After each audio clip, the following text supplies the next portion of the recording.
Sa tila opisinang ito, makikita nating nagkalat ang napakaraming kulay green na buto sa kanilang workstation. Tinatawag itong cardamom.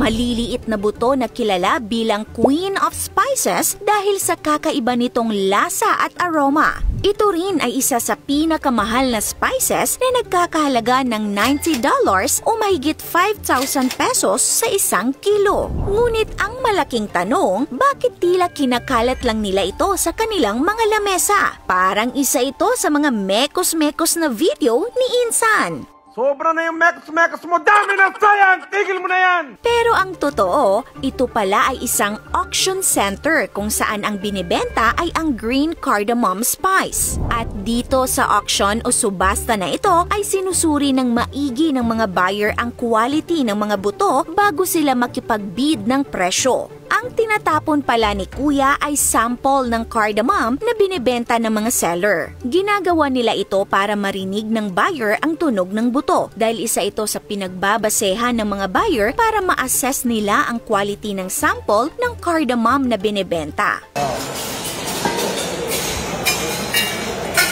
Ang mga high-quality cardamom ay dumadaan sa matrabahong proseso, kaya naman mahal ang presyo.